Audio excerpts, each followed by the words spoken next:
여러분들이 이미 알고 있듯이, 당연히 알고 있듯이 예수님이 살던 시대는 로마 제국이 막강한 힘을 발휘하던 때입니다. 유대 지역을 총괄하는 로마 제국의 총독인 빌라도가 예수님에게 십자가 사형을 선고했습니다. 예수님의 운명에 영향을 끼친 또 하나의 정치 세력은 헤롯 왕조입니다. 헤롯 왕조의 전개 과정은 아주 복잡합니다. 헤롯 대왕이 죽은 다음에 아주 유명한 인물이죠. 세계사에 나오는 인물입니다. 3명의 아들들이 분할된 지역의 왕이 되었습니다. 그들을 분봉왕이라고 합니다. 예수님 당시 갈릴리를 다스린 분봉왕은 헤롯 안티바스입니다. 헤롯 대왕의 둘째 아들이에요. 누가복음 3장 1절과 2절은 그런 정치 상황을 이렇게 보도합니다. 디베르 황제가 통치한 지 15해 로마 황제죠. 곧 본디오 빌라도가 유대의 총독으로 헤롯이 갈릴리 분봉왕으로 그 동생 빌립이 이두레와 드라고니 지방의 분봉왕으로 루사니아가 아빌레네의 분봉왕으로 있을 때 이렇게 표현되어 있어요. 이 헤롯 안티바스라고 하는데 이 사람을 복음 서기자들이 다루는 이유는 그가 세례 요한을 죽인 장본인이기 때문입니다. 오늘 설교 본문에 등장하는 헤롯이 바로 그 사람이에요. 그는 첫 부인과 이혼하고 이복 동생인 빌립 왜 아내인 빌립도 왕이죠. 물론 아내인 헤로디아와 재혼합니다. 헤롯 왕가의 공주였던 헤로디아는 그 당시는 같이 왕족끼리 결혼하고 하거든요. 근친 결혼했습니다. 헤로디아는 빌립 왕과 이혼하고 딸 살로메를 데리고 시숙인 헤롯 안티바스와 재혼한 겁니다. 서로 이혼하고 재혼한 거예요. 왕과 공주였다가 왕비가 된 이 헤로디아가 말입니다. 이 사건을 세례 요한이 공개적으로 비난한 것 같습니다. 아주 안 되는 일을 한 건 아니거든요. 근데 민중들은 그냥 수근수근 됐는데 이 세례 요한은 공개적으로 뭐라 했습니다. 헤롯은 요한을 체포해서 감옥에 넣었다고 하네요.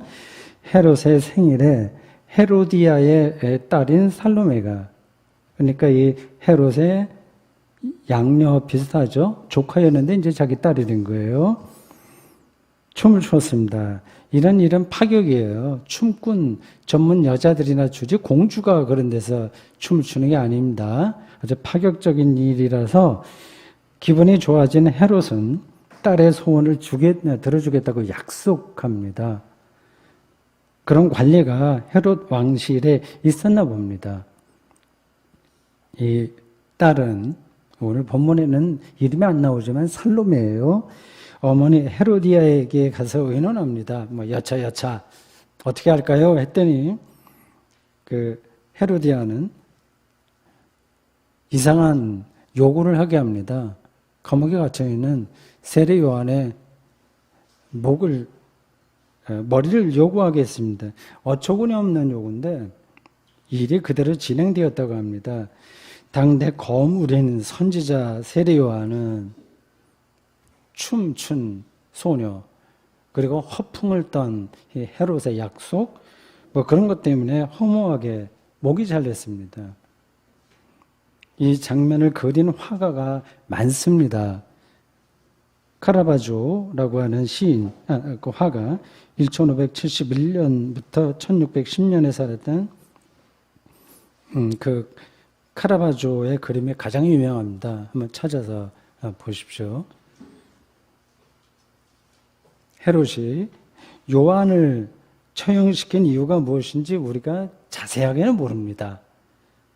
오늘 본문에는 이 헤롯보다는 헤로디아의 책임이 더 크다고 나와요. 이 헤로디아는 전형적인 판무 파탈이라고 하죠. 요부로 그려집니다. 그녀는 이 세례 요한을 이제 원수로 여기고 있다가 근데 죽이고 싶었는데 근데 자기 재혼한 남편 헤롯이 이 세례 요한을 두렵게 생각해서 차마 죽이지는 못하고 있었습니다. 헤로디아의 책임이 더 크다고 본문이 이야기하긴 하지만 그렇다고 해서 헤롯의 책임이 줄어드는 건 아닙니다. 요한의 목을 치라는 명령은 분명히 헤롯이 내렸기 때문입니다. 복음서가 예수님의 죽음에 대한 책임을 유대교 고위 관리들인 그들 유대교의 지도자들 사내들인에 속해 있는 그 사람들에게 돌리고 있지만 그렇다고 해서 빌라도 총독의 책임이 줄어들지 않는 거와 비슷합니다. 유대계 로마 역사학자 요세푸스는 아주 유명한 학자이고 책을 많이 썼습니다. 요세푸스는 로마 시대 때죠. 약간 다른 각도에서 이 사건을 기술했습니다. 그게 다 남아있어요. 요한의 대중적인 인기가 올라가자 헤롯이 그걸 두려워했다고 합니다. 세례 요한을 정적으로 여기는 거죠. 자칫하면 민중 반란이 일어날지 모르기 때문입니다. 헤롯은 요한을 사해 부근 마케루스 요새로 옮겨서 처형했다고 합니다. 요세푸스의 기록에 나옵니다. 이 양쪽의 보도가 부분적으로는 차이가 나요. 그러면 전체적으로는 같은 이야기입니다.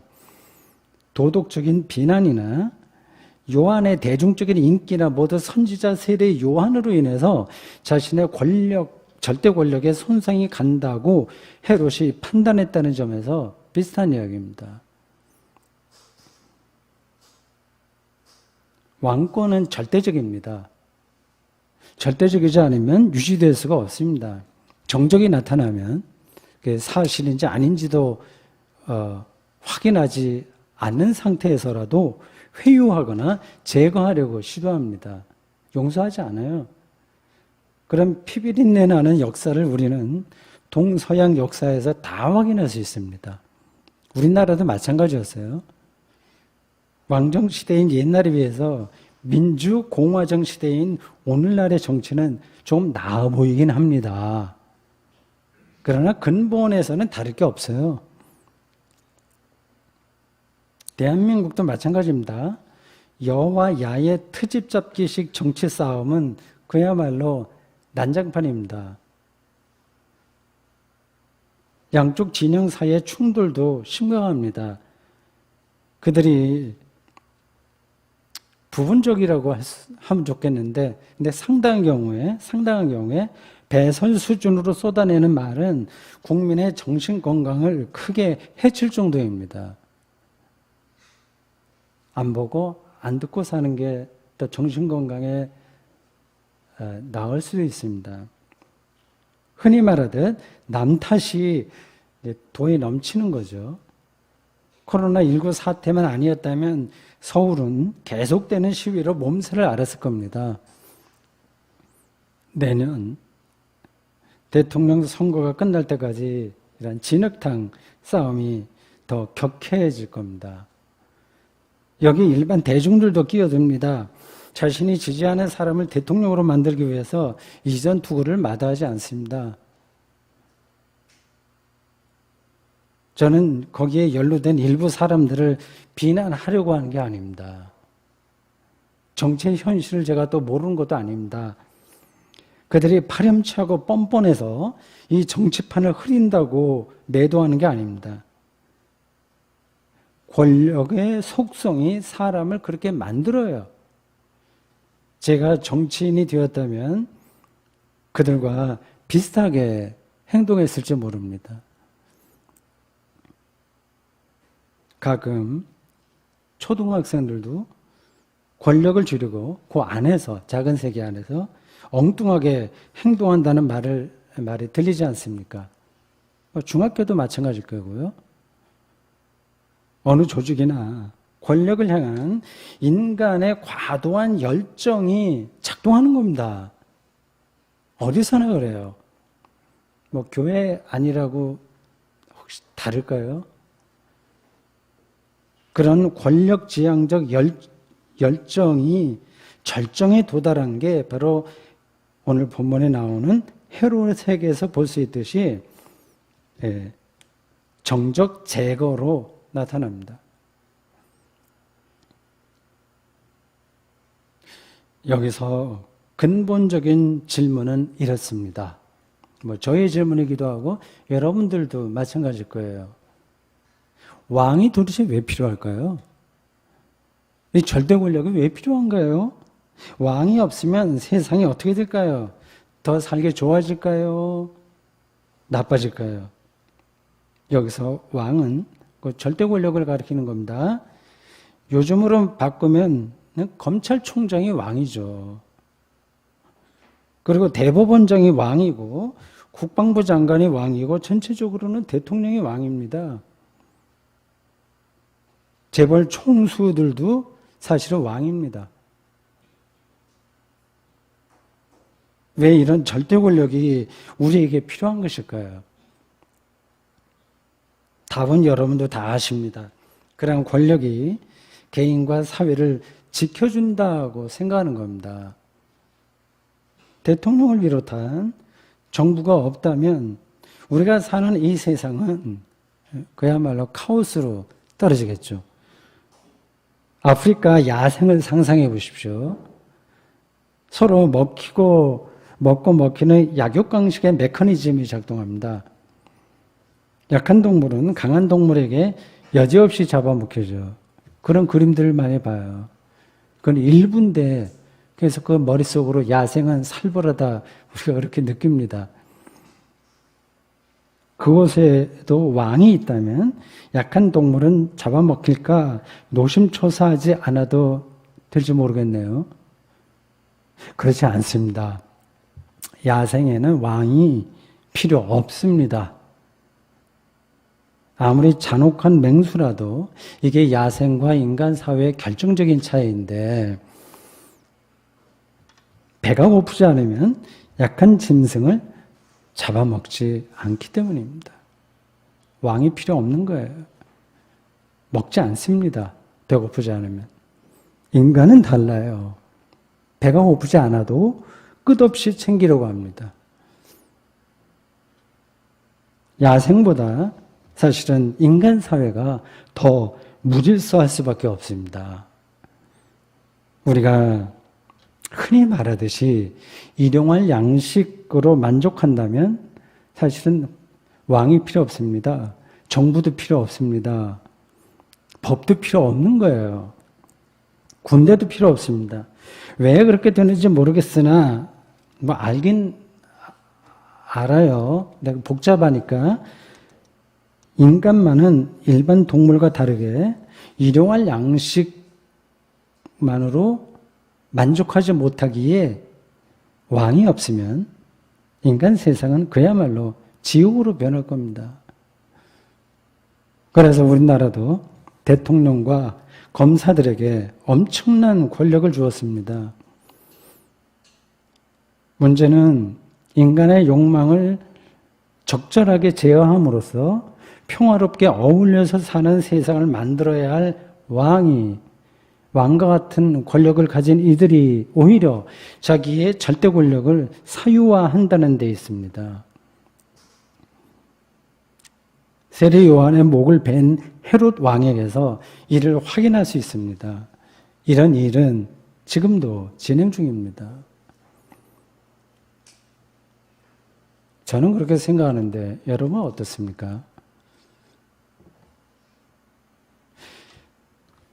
세례 요한은 여자가 낳은 자 중에서 가장 크다라는 예수님의 말씀에도 있듯이 당대의 위대한 선지자였습니다.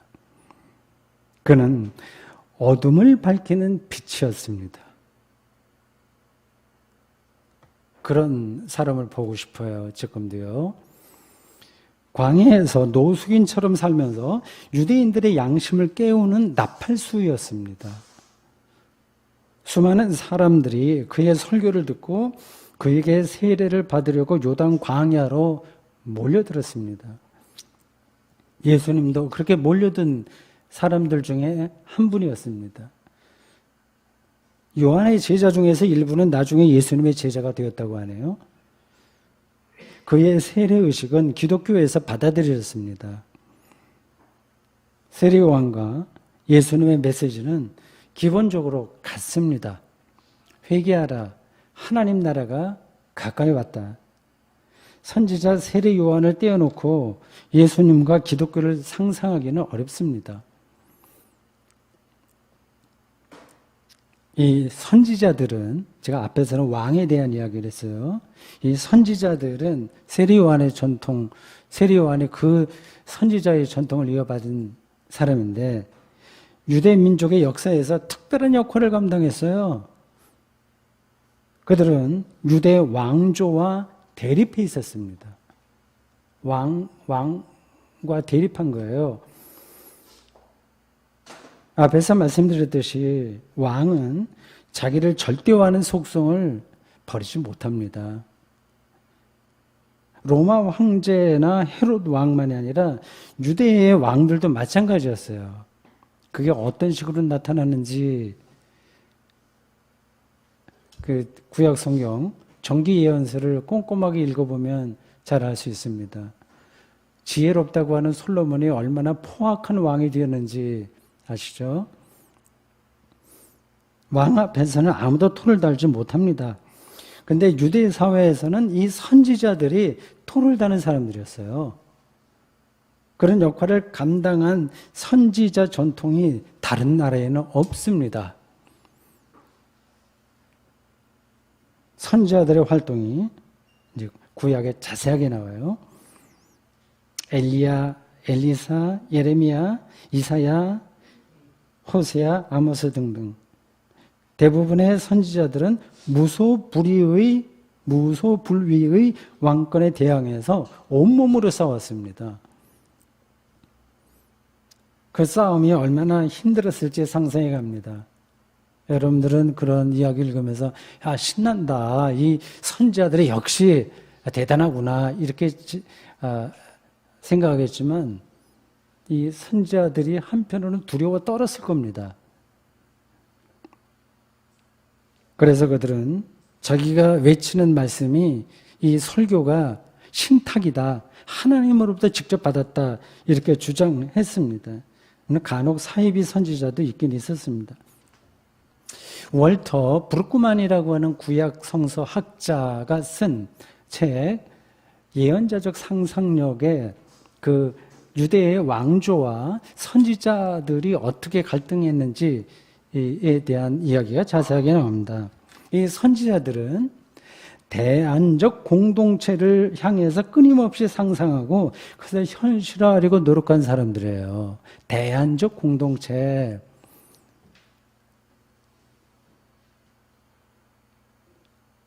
한마디로 세상을 개혁하려는 몸부림이었습니다.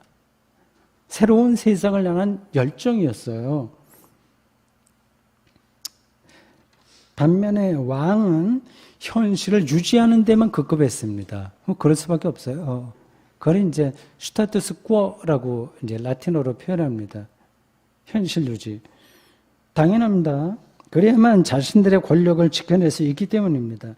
그래서 왕은, 유대의 왕은 다윗과 솔로몬으로 이루어지는 그 초기 시대에 예루살렘 성전 중심의 유대교를 발전시켰습니다. 성전을 정말 화려하게 건축했습니다. 그 성전이 바로 왕조의 영광을 드러낸다고 보았기 때문입니다. 이와 달리 선지자들은 성전 중심주의를 벗어나려고 부단히 노력했습니다. 예루살렘 성전에서 드리는 화려한 제사보다 정의와 공의를 실현하는 것이 더 중요하다. 이렇게 선지자들은 계속 외쳤습니다. 아모스 선지자가 한 설교의 한 대목만 제가 읽겠습니다.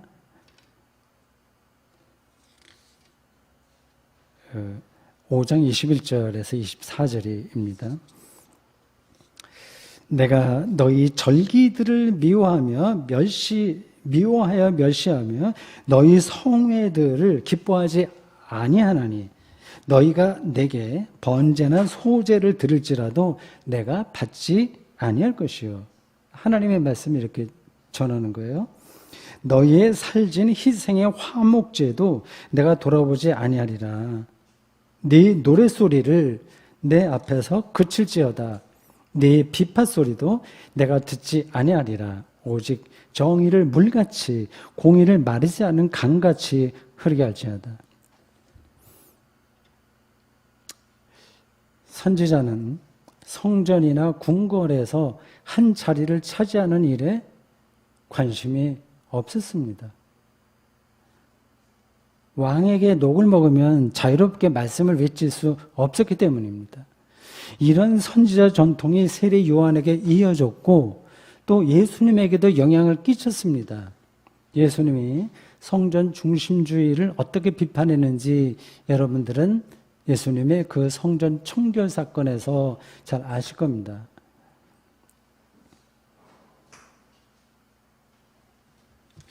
이 왕권에 맞서 세상을 개혁하려는 선지자의 외침이 세상을 실제로 변화시켰을까요?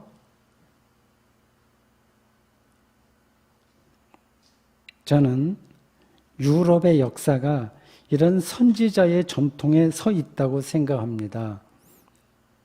영국, 프랑스, 독일, 스웨덴 등등 우리가 선진 민주주의 국가라고 부르는 나라에서 이를 확인할 수 있습니다. 왕권의 절대화를 막으려는 조치들이 제도화된 겁니다. 여성들에게도 참정권을 주었고요. 노동시간을 법적으로 제한했고요. 복지를 중요한 정치적 아젠다로 삼았습니다. 개인들의 자유와 인간다운 삶을 보장하려는 노력이었습니다. 선지자들의 꿈이었어요. 이 선지자들의 상상력이 그런 나라에서 나름으로 결실을 보았습니다. 인정해야 됩니다. 저는 그런 나라가 절대적인 나라라고는 전혀 생각하지 않습니다. 어느 순간에 다시 이 선지자들의 전통을 거부하는 세력이 대안적 공동체를 향하는 그런 열정이 그걸 거부하는 세력이 그곳에도 나타날 겁니다. 그렇게 나타났어요. 그게 계속 반복됐습니다. 몇 년 전 아프리카와 근동의 난민을 내치던 유럽 국가의 태도에서 이를 확인할 수 있습니다. 우리나라는 좀 더 심했고요. 트럼프 시절에 미국이 상징적입니다.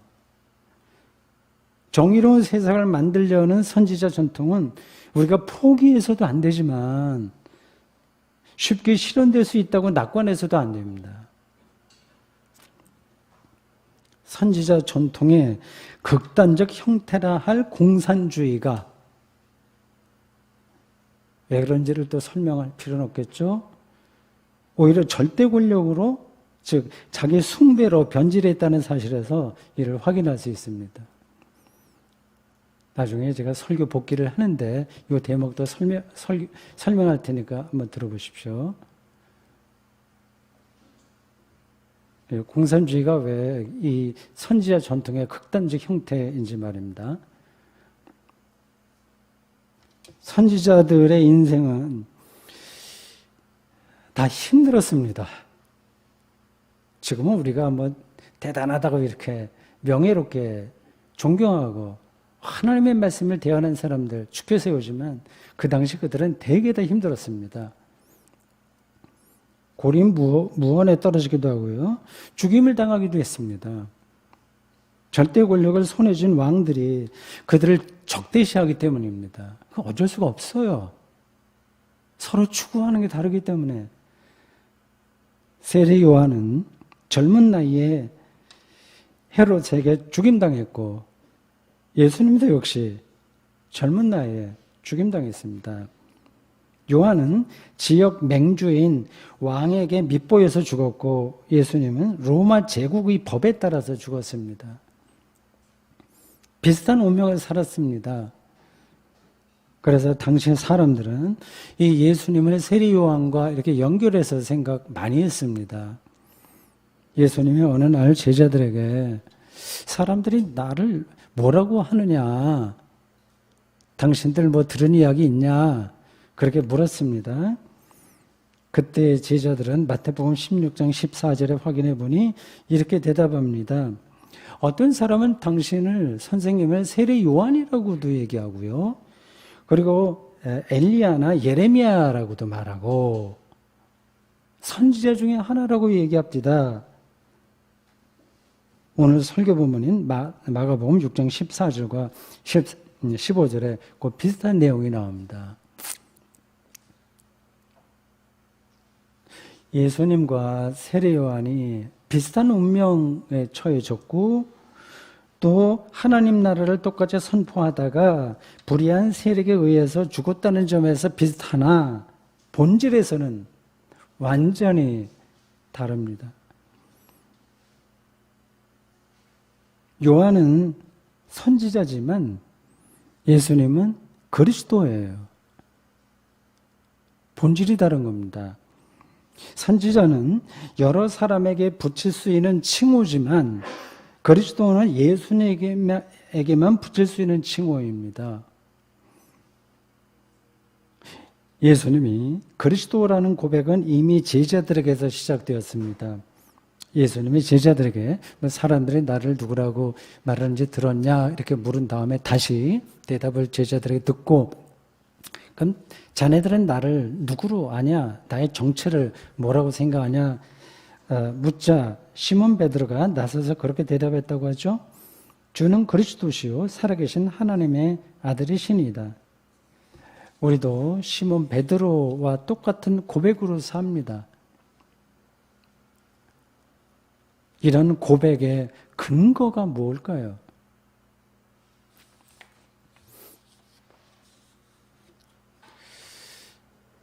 세례 요한은 정말 위대한 선지자예요. 그 선지자의 전통을 이어받아서 세상을 개혁하는 데 관심이 있었습니다. 세상의 제도를 변화시키고 사람의 행동도 변화시켜야 했습니다. 그래서 뇌물을 받는 사람들은 앞으로 더 이상 뇌물 받지 마. 그렇게 설교했습니다. 백성의 본이 되어야 할 왕으로서 제수와 결혼한 헤롯은 비판받아야 마땅했습니다. 요즘 말로 바꾸면 적폐청산이 필요한 겁니다. 요한의 메시지 앞에서 당시 모든 사람들의 간담회 선언을 해줬을 겁니다. 누가복음 3장 9절에 이렇게 세례 요한이 일갈합니다. 이미 도끼가 나무 뿌리에 놓였으니 좋은 열매 맺지 아니하는 나무마다 찍혀 불에 던져지리라. 예수님의 설교는 요한과 달랐습니다. 그게 눈에 보이십니까? 요한의 회개는 메타노이아는 윤리 도덕적인 변화라고 한다면 예수님의 회개는 존재론적 변화입니다. 요한의 하나님은 심판의 주이지만 예수님의 하나님은 사랑의 주입니다. 이 두 관점은 충돌합니다. 옥에 갇힌 세례 요한이 제자들을 예수님에게 보내서 당신이 우리가 기다려야 될 바로 그 메시아이냐? 그리스도냐? 아니냐? 대답해달라고 했습니다.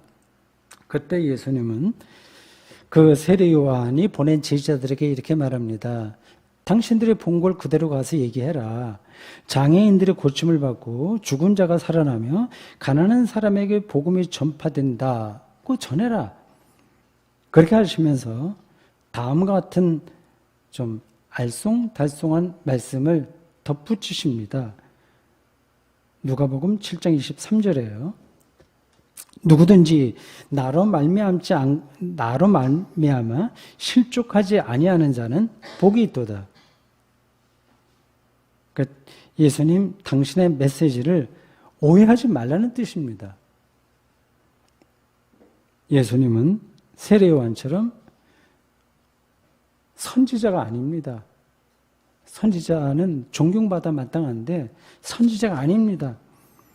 그는 세상을 새롭게 만드는 일에 관심이 있는 게 아니라 세상을 새롭게 경험하는 일에 관심이 있었습니다.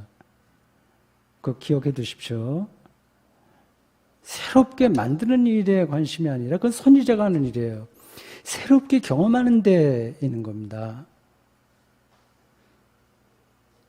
새롭게 경험하려면 세상을, 자기의 삶을, 이 우주를, 이 순간을 하나님을 향해서 방향을 바꿔야 됩니다. 그렇지 않으면 절대 새롭게 경험하지 못합니다. 조금 착한 사람은 될 수 있지만 존재가 새로워지지가 않습니다. 하나님을 새롭게 경험하는 겁니다. 하나님에게서 버림받은 거로 여길 수밖에 없는 십자가 죽음의 자리에도 하나님이 함께 하신다는 사실로 인해서 영혼이 충만해지는 경험입니다. 그게 바로 회개예요. 이게 말이 된다고 생각하십니까? 아니면 종교적 사변에 불과한 걸까요?